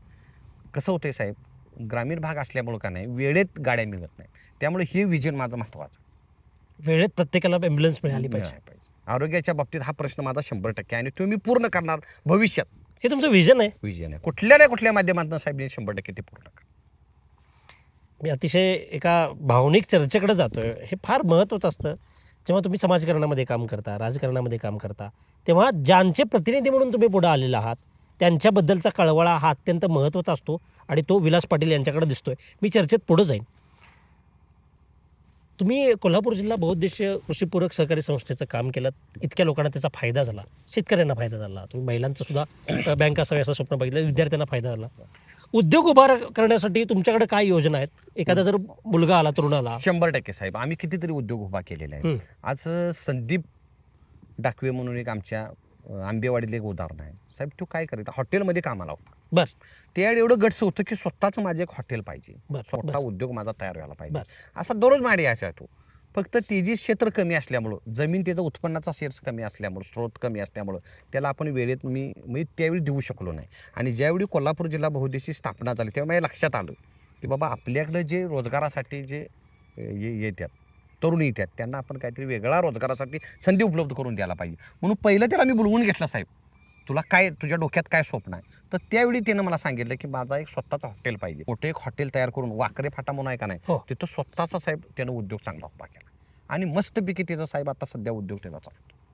एवढा भारी त्यानं साहेब डेव्हलप केला. एक समाधान मला त्याचं घटनेचं वाटतं साहेब. ही अशी उद्योग धंद्यामध्ये, शेतीमध्ये यशस्वी केलेली माणसं तुमच्या समोर येतात तेव्हा तुम्हाला त्याचे समाधान वाटतं. वेगळं समाधान तर वाटतं. ते फार महत्त्वाचं आहे आणि हे समाधान प्रत्येक राज्यकर्त्याला असलं पाहिजे असं मला वाटतं. मला थोडंसं पुढं जायचं आहे. मला एका राजकीय प्रश्नाकडे जायचं आहे. सध्या महाराष्ट्रामध्ये जिल्हा परिषदेचं इलेक्शन्सचं वातावरण सुरू आहे. आपल्यासारख्या सहकार्य यशस्वी करणाऱ्या माणसाला, लोकांना उद्योगधंद्यांना लावणाऱ्या माणसाला, शेतीला लावणाऱ्या माणसांना आज संधी मिळेल अशी शक्यता आहे. लोक तुमच्याकडे आशेनं बघतायत कारण मी तुमची माहिती घेतली, बरं. लोकांच्या मी प्रतिक्रिया ऐकल्यात तुमच्याबद्दल आणि मी खरं सांगतो लोकांची एकही निगेटिव्ह प्रतिक्रिया आलेली नाही हे मी खरं सांगतो. बरोबर. लोक तुमच्याकडे आशेनं बघतायत. तुमचा विचार काय आहे? हे बघा, सध्या माझी तर मानसिकता त्या बाबतीतली नाही आहे. हं. कारण हा सहकाराचा माझा हे आहे. हं. तर लोकांची अपेक्षा अशी आहे हं. की बाबा मला पहिल्यांदा तिने ग्रामपंचायत दिली तर स्थानिक स्वराज्य संस्थेत जर मी हं. झालो, हं. म्हणजे इकडे जर भाग घेतला तर वेगळं काहीतरी करल. हं. तर आता मला अलीकडे वाटायला लागले की हं. बाबा साहेब हा विभाग सोडून हा विभाग मोठ्या प्रमाणात मी चालूच करणार आहे. प्रत्येक गावात माझ्या संस्थेची शाखा साहेब करायचं माझं व्हिजन आहे. म्हणजे 1033 गावं कोल्हापूर जिल्ह्यामध्ये आहेत. तर 1033 गावातनी मी सहकारी माझ्या संस्थेची स्थापना करणार आहे आणि प्रत्येक गावात तिथं शाखा करणार आहे. म्हणजे 1000 गुणिले जर 3 कर्मचारी धरलं तर 3000 कर्मचारी माझ्या संस्थेत करू शकतो. एवढी मोठी ताकद यात आहे. त्याच्या पलीकडे जाऊन लोकांनी जसा माझ्या विश्वास ठेवला तसं त्या विश्वासाला पात्रमधून तालुक्याचं आपण काहीतरी देणं असतोय, आपण लोकांचं काहीतरी देणं लागतो. ह्या माध्यमातून जर हिने मला इकडं संधी द्यायची म्हटली तर 100% साहेब मी चांगलं लोकांचं करणार आणि एक तालुक्याला वेगळं वलय निर्माण करण्याचं माझं स्वप्न आहे. मग त्या माध्यमातून आपण कसं होतंय साहेब, पर्यटनाचा जोड मी तुम्हाला सांगितलेलाच आहे. त्या बाबतीत एवढा मोठा तालुका मी डेव्हलप करणार आहे, त्याला जोड देऊन की एखादा उद्योग ह्या माध्यमातून एवढी ह्या ताकद आहे ह्या ह्याच्यात स्थानिक स्वराज्य संस्थेत, तर तालुका डेव्हलपमेंट करण्याची चांगली ताकद त्यातून मिळू शकते. जिल्हा परिषदेच्या माध्यमातून महाराष्ट्र शासनाच्या अनेक योजना पर्यटनासाठी राबवल्या जाऊ 100% राबवू शकतो. मी तुमच्याकडे एक थोडा वेगळा प्रश्न विचारेन आता. कोल्हापूर जिल्ह्यामध्ये गगनबावडा तालुक्यामध्ये आता आपण मगाशी म्हणालात की तरुणांचं पुणे मुंबईला जाण्याचं प्रमाण थांबलेलं आहे, बरोबर. स्थलांतर थांबलेलं आहे. त्या तरुणांच्या मध्ये क्रिकेटचा एक वेगळा वेळ आहे. हा माझा एक वेगळा प्रश्न आहे. बरोबर. क्रिकेटचा वेळ आहे, तुम्ही बघताय. बरोबर. आम्ही तर बघतो टुर्नामेंट्स भरलेले असतात तालुक्यामध्ये, बरोबर. प्रचंड वेळ आहे. म्हणजे बाकी कुठल्याही तालुक्यामध्ये कोल्हापूर जिल्ह्यातल्या बघितलं तर तेवढं वेळ नाही आहे. बरोबर. गगनबावडा तालुक्यामध्ये टुर्नामेंटचा प्रचंड वेळ आहे. या मुलांसाठी, या ध्येय वेड्या क्रिकेट वेड्या पोरांसाठी काय करायचं तुमच्या डोक्यात आहे? 100% साहेब, ह्या स्थानिक स्वराज्य संस्थेच्या माध्यमातून एक मोठं असं ग्राउंड इथं तालुक्यामध्ये, आता सध्या 2 ग्राउंड आहेत, निवडे म्हणून एक आहे आणि आमच्या कोद्याला एक ग्राउंड आहे. एक मोठं स्टेडियम ह्या माध्यमातून करायचं माझ्या 100% साहेब डोक्यात. बरोबर. आणि ह्या मुलांना साहेब कसं होतंय, लोकांच्या विद्यार्थ्यांच्या शालेय बरोबर त्यांच्या जडणघडणीसाठी, त्यांना एक वेगळं वलय तयार व्हायसाठी, त्यांच्या माइंड शांत होण्यासाठी खेळ हा महत्त्वाचा साहेब विभाग आहे. आणि क्रिकेटचा तर आमच्या तालुक्यात जास्तच वेळ आहे. तुम्ही 100% अंदाज घेतला, तुम्हाला 100% पटलं साहेब. तर प्रत्येक गावाला साहेब तुम्ही विचार करा, गेले 10 वर्षे म्हणजे कसं होतंय, टुर्नामेंट भरवलं की त्यांना काहीतरी खर्चाचं प्रमाण असतं. तर प्रत्येक खेळाला आणि प्रत्येक गावाला माझी थोडी नाही थोडी मदत झालेली आहे. एवढंच नाही साहेब, आजारी माणूस असला, कुठं अडचणीत असला तर 100% माझ्या ताकदीप्रमाण माझ्या दारातनं साहेब तुम्ही चौकशी करा. आजपर्यंत तरी माणूस रिकामा गेलेला कुणी पण सांगायचं, मी हे ऐकलं, चॅलेंज देतो. मी हे विचारणारच होतो तुम्हाला. मग ते काय साहेब कसं असते, ती एक मी कुठलं तरी अडचणी देऊन त्यांना मदत करील, कारण माझ्याकडे काय लय मोठं हे असं मी म्हणू शकत नाही. माझ्या कृतीप्रमाणे साहेब मी त्यांना मदत करतो आणि आयुष्यभर मी करत राहणार. मला जेव्हा माहिती घेत होतो या भागातली, विचारत होतो लोकांना, बरेच तरुण माझ्याशी बोलले आणि अगदी दिलखुलासपणे माझ्याशी ते बोलत होते. मला त्यांनी सांगितलं की एक मुलगा मला सांगत, समजा तुमच्यातलं कोण आजारी बिजारी पडलं आणि तुम्ही साहेबांच्या दारात गेलात तर साहेब तुम्हाला कधी चेहरा पाडून परत पाठवत नाही, निराश करून परत पाठवत नाही. हे त्यांनी कॉन्फिडेंटली सांगितलं. 100%. कारण तेवढी मला ताकद या तालुक्यात दिली, तेवढं माझ्याकडे तेवढी ताकद म्हणजे वलय तिने निर्माण केलं. म्हणून माझ्यातली फुल नाही फुलाची पाकळी साहेब मी त्याच्या हातात आहे. कधीही माझ्यातनं आजपर्यंत मी सांगतो, कधीही रिकाम हातानं कोण गेले. एवढी का तळमळ आहे तुम्हाला लोकांच्या बद्दल? कारण मी गेले साहेब, मी बघितलंय ना, कारण मी ज्यावेळी शाळा शिकलो त्यावेळी माझे आर्थिक कुंड माझं ते थांबलं साहेब. ते माझं तालुक्यातल्या शेतकऱ्यांच्या मुलांच्या ह्याच्यात मला बघायचं आहे. कुणी अडचणीत असाय नाही, प्रत्येकन सुखी समाधानी जगायला पाहिजे, हे माझं भविष्य आहे साहेब. आणि त्या माध्यमातून मी पुढं भविष्यात काम करणार आहे साहेब. प्रत्येक घरातला एक तरी कर्मचारी माझ्या संस्थेत म्हणा, माझ्या बाकीच्या घटनेत म्हणा आणि उद्योगधंद्यात म्हणा, प्रत्येकानं काम करायला पाहिजे, हे माझं स्वप्न आहे साहेब. लोकांची आर्थिक उन्नती व्हावी. आर्थिक उन्नती झाली तर साहेब आपण आपला तालुका डेव्हलप होऊ शकतो, आपला जिल्हा डेव्हलप होऊ शकतो, हे माझं स्वप्न आहे. गगनबावडा तालुका हा तसा शांतताप्रिय माणसांचा, 100%, कष्टकऱ्यांचा आहे, गोरगरिबांचा आहे, शेतकऱ्यांचा आहे. बऱ्याच ठिकाणी मी बघतो की क्राईम रेट वाढलेले आहेत जिल्ह्यामध्ये. खूप ठिकाणी म्हणजे शेती आहे, शेतीच्या काही वाद तंटे विवाद घडलेले असतात, त्यातून गुन्हेगारी घडते, मारामाऱ्या होतात. 100%. तुम्ही मध्यस्थी करता कधी शेतकऱ्यांच्या मध्ये की 100% असा वाद घडू नये, बांधावरचा वाद बांधावरच मिटवा? 100% साहेब. कसं होतंय, ह्या प्रवाद आहे म्हणल्या कुठल्या नाही कुठल्या गोष्टीमुळे माझ्याकडे अटॅचमेंट लोक असतात. मग आमच्याकडे 2 पोलीस स्टेशन आहेत, गगनबावडा एक आणि साळवण आहे. मला तर वाटतंय साहेब, गेले 5-10 वर्षात मी असं काम करतोय की 99% तंटे हे स्थानिक पातळीवर मी भेटवतोय ज्यावेळी मी जातो, कारण लोक तेवढा माझा विश्वास आहे तुमचं ऐकतात दोघांची. 100% तडजोड ज्यावेळी मी करतो त्यावेळी प्रामाणिकपणे साहेब माझा असतात, कारण त्यांना माहिती आहे मी कुणावर अन्याय करणार नाही. चुकीचं असेल त्याला समजून सांगायचं, बाबा तू कुठंतरी हे करू नको, पोलीस स्टेशनला गेल्यावर काय होतंय हे सगळं आम्ही बघितलंय. त्यातनं बरं एखादा साहेब पोलीस स्टेशनला गेलंच तर तिथं जाऊन आम्ही ती मिटवतोय, कारण पोलीस स्टेशनचा सुद्धा माझ्यावर एवढा मोठा विश्वास आहे. कारण त्या अधिकाऱ्यांना रिस्पेक्ट देणे, त्या अधिकाऱ्यांच्या बाबतीतला कुठलीही घटना बाबा त्यांना अडचणीत न आणता कसंही शांततेने मिटवता येईल, सामोपचारानं. गेले 10 वर्ष साहेब मी ते काम करतोय. कुठल्याही गावात ज्यावेळी मी भाग घेतो त्यावेळी दोघं पण तिथं स्टॉप होते, बाबा ते काय निर्णय घेतील ते आम्हाला तेढ निर्माण व्हायला नको लोकांच्या मध्ये, आणि तेवढं सांभाळलंय मी.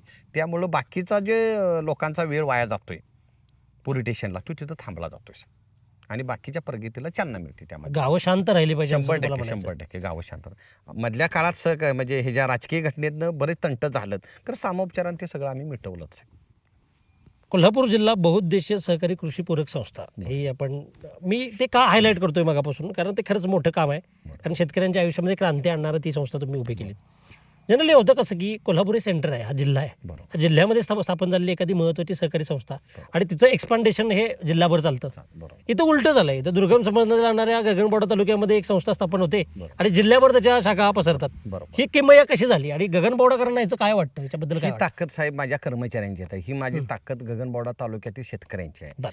कारण कसं होतंय, कुठलीही ज्यावेळी मी शाखा काढतो हं. साहेब, त्यावेळी त्या शेतकऱ्यांना देणारा कर्ज पुरवठा आहे, हं. त्या शेतकऱ्यांना देणारी जी सर्व्हिस आहे ती जगाच्या वेगळी आहे. म्हणजे स्वप्नात सुद्धा तुम्ही आणू शकत नाही सा की एवढ्या फास्टमध्ये आम्ही त्यांना सुविधा देतोय. त्यामुळं गगनबावडा तालुक्याचं कोल्हापूर जिल्हा बहुउद्देशीय कृषीपूरकमुळे एवढं नाव झालंय. त्यामुळं स्थानिक शेतकऱ्यांना सुद्धा त्याचा साहेब स्वाभिमान एवढा आहे. कारण ज्यावेळी आजरा, चंदगड, हातकणंगले, बरोबर. शिरोळ ह्या ठिकाणी आमच्या शाखा आता साहेब कार्यरत आहेत. हं. त्यामुळे एक वेगळा स्वाभिमान आमच्यात तयार झाला त्या संस्थेच्या माध्यमातून. आम्ही आणि गगन- भविष्य मी तुम्हाला मगाशी पण सांगितलं की गाव तिथं माझी शाखा राहणार संस्थेची. म्हणजे 1033 गावं कोल्हापूर जिल्ह्यामध्ये आहेत, तर 1033 शाखा माझ्या कार्यरत असणार तुम्हाला मी आज सांगतो. मी या सगळ्या चर्चेनंतर पुढे जातो की दूध संस्था ज्या तुम्ही उभ्या केलेल्या आहेत बरोबर गावागावांमध्ये, बरोबर बऱ्याचशा शाखा आहेत त्याच्या, बरोबर. त्या शाखांमधून सुद्धा एक बरीच कोट्यवधींची उलाढाल होती. ती काय आहे, कशी आहे आणि त्याचं यश एकूण कितपत आहे? साहेब आमचा ऊसाचा जोडधंदा जर त्याला द्यायचा म्हटलं तर दूध उत्पन्नाचा त्याला आपण जोड देऊ बरोबर. शकतो. पशुपालन फार महत्त्वाचं. पशुपालन 133 दूध संस्था आमच्या गगनबावडा तालुक्यात आता सध्या कार्यरत आहेत. त्यामध्ये 18 ते 20 संस्था ह्या स्वतः मी कार्यकर्त्यांनी काढून दिलेल्या आहे. त्यामध्ये म्हणजे जवळजवळ इतकी? 1500 शेतकरी त्या संस्थांना माझ्या अटॅचमेंट आहे. त्यामुळे दूध उत्पन्नाच्या बाबतीत एवढा सोर्स चांगला आहे हं. की लोकांना 10 दिवसाला ज्यावेळी पेमेंट मिळतं, हं. ज्यावेळी लोकांना 10 दिवसाला पैसे मिळतात, त्यावेळी तो शेतकरी एवढा आनंदात आहे की त्याला जोडधंदा म्हणून तो चालू आहे. जोडधंदा त्याच्यासाठी यशस्वी करणार आहे. 100%. मी एक गमतीनं एक प्रश्न विचारतो. हा खरं तर एक इंटरव्ह्यूमधला महत्त्वाचा प्रश्न आहे खरं तर, आणि खरं तर गमतीचा पण आहे. मी लोकांशी जेव्हा तुमच्याबद्दल चर्चा करत होतो की विलास पाटलांबद्दल मला काय वाटतं, बरं तर एक जण मला सांगत होता की आमच्याकडे एक शेजारी लग्न आहे, बरं त्या लग्नामध्ये विलास पाटील साहेब येत नाहीत, पण त्यांचं पाकिट येतं बरं आणि ते पाकिट त्यांचं त्या जोडप्याच्या आणि त्या घरच्यांच्या अपेक्षांपेक्षा जास्त असतं. बरं खूप पैसे देतात तुम्ही लोकांना. नाही, नाही, असं काय नाही साहेब. काय होतं माहिती आहे काय, हं. तुम्ही म्हटलं सा येत नाही, मी 100% कुठलंही लग्न साहेब चुकवत नाही. हं. कारण माझा दिनक्रम कसा असतोय, सकाळी ज्यावेळी मी हं. 6ला उठतो साहेब, हं, हं, 7 ते 9 पर्यंत हं, मी काय असेल ते लोकांची कामं करतो हं. सकाळी हं, पहाटे. हं. 9 नंतरनं हं. कुणाचं कालचं चुकलेलं चुकून लग्न असलं तर दुसऱ्या दिवशी हं. लग्नाला 99 मी जातो साहेब, हं. तुम्ही माहिती घेऊ हं, शकता. हं, हं. आणि दुःखाचं काय, कोणाची अडचण असली, कोणाच्यात कुठं बाकीची काय अडचण असली तर मी 10 वाजेपर्यंत ते 2 तासाचं ते काम करतो. आणि तुम्ही आता जे पाकिटचा विषय काढलंच असा आहे, म्हणजे ते मी कोणी सांगितलं तुम्हाला कोणाला ठावं. हं. फक्त कसं होतंय, हं. एखाद्या शेतकऱ्याची नाही तर एखाद्या कार्य जे करतो ती जी भावना असते की बाबा काहीतरी बाबा साहेबांनी माझ्या वेळेत माझ्या लग्नाला म्हणा कुठल्या तरी कार्याला वेळेत यावं, तर पाकिटाचा आकडा मी सांगू शकत नाही. खरं त्यांना एक मदत म्हणून बाबा त्याच्या कुटुंबाला त्याला एक आधार, त्याच्या लग्नाला एक आधार म्हणून बऱ्यापैकी मी साहेब त्यांना ती गुंतवणूक करून पाकिटाच्या माध्यमातून त्याला मी देत असतो. लोकांची अपेक्षा असते, बरोबर तुमच्याकडनं पण अपेक्षा आहे, कारण तुम्ही त्या पूर्ण केलेल्या आहेत अपेक्षा. लोकांना तुम्ही दरवेळी काहीतरी घेऊन जाता. बरोबर मग आता तुम्ही सांगितलं की लग्नात सुद्धा मी रिकाम्याने कधी गेलो नाही बरोबर आणि लोकांना ते आवडतं, लोक खुश होतात. जिल्हा परिषदेच्या निवडणुकीच्या वेळी तुम्ही काहीतरी घेऊन जाणारच असाल, बरोबर. ते काय घेऊन चाललाय? नाही, एक गगनबावडा तालुक्याचा विचार केला तर एक प्रोजेक्ट साहेब माझ्या गेले 15 वर्षापूर्वी मी स्वप्न पाहिलं होतं. बरं. आणि 2000 साहेब 4 साली स्टील रोलिंगचा एक प्रोजेक्ट मी केला होता. त्यावेळी साधारण माझं वय 26-27. त्यावेळी मी प्रोजेक्टला टोटल मंत्रालयात आज तो साहेब मंजुरीच्या प्रतीक्षेत आहे. आज आमचे नेते माननीय बट्टी पाटील साहेब या माध्यमातून तो साहेब 100% प्रोजेक्ट मंजुरीच्या प्रतीक्षेत असलेला प्रोजेक्ट 100% मी तिची मंजुरी घेऊन तरुणांना त्या माध्यमातून स्टील रोलिंगच्या प्रोजेक्टच्या माध्यमातून एक 150 ते 200 तरुणांना रोजगाराची संधी त्या माध्यमातून उपलब्ध होऊ शकते. अच्छा. त्याला जोड म्हणून साहेब आरोग्याच्या सुविधा इथं कमी आहेत. आरोग्य केंद्र इथं साहेब हे करणार आहे, मंजूर करणार आहे. जनावरांच्यासाठी ती सुद्धा साहेब केंद्र, ते दवाखाना जनावरांच्यासाठी आम्ही इथं मंजूर करून आणणार आहे. हे एक माझ्या डोक्यात साहेब चांगल्या पद्धतीचं व्हिजन आहे आणि 100% मी ते करणार आहे. आता आपण स्टील रोलिंग प्रोजेक्टबद्दल सांगितलं की त्याच्या माध्यमातून युवकांना खूप मोठ्या प्रमाणामध्ये रोजगार उपलब्ध होईल. नेमका काय प्रोजेक्ट आहे तो, काय नेमकं प्रोडक्शन असेल? साहेब स्टील रोलिंगचा प्रोजेक्ट का नाही, एक कोदेखुरी मागासवर्गीय औद्योगिक संस्था आम्ही स्थापन केली. बरं. आणि त्या संस्थेला 35% अनुदानातून साहेब तो प्रोजेक्ट आहे.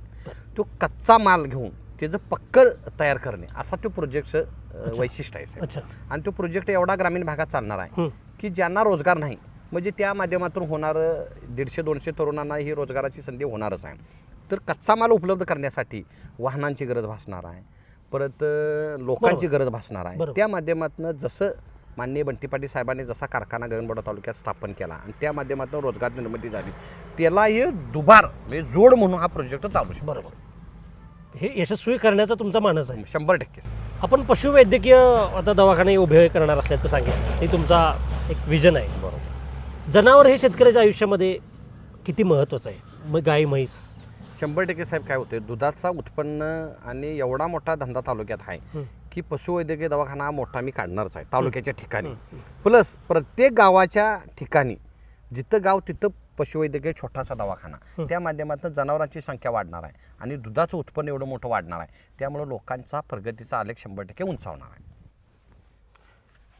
एक सगळ्यात महत्त्वाची गोष्ट म्हणजे शेतकऱ्याची अर्थव्यवस्था सांभाळणारा एक घटक महत्त्वाचा म्हणजे त्याचे म्हशी असतात, त्याच्या गायी असतात.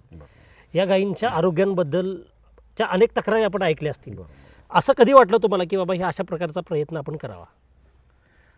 असं बऱ्याच वेळामध्ये लंपी आजार ज्यावेळी आला त्यावेळी का नाही साहेब, मला त्याच वेळी वाटलं होतं की बाबा कुठंतरी आपण एक त्याला जोड देऊन एक वेगळ्या पद्धतीचा पशुवैद्यकीय दवाखाना काढून एक वेगळं नियोजन लावावं. त्या माध्यमातून जनावरांची संख्या वाढेल आणि दुधाचं उत्पन्न वाढेल साहेब. त्यावेळी माझ्या लक्षात ते आलं. त्यावेळी तुम्ही ठरवलं की त्याच वेळी ठरवलं.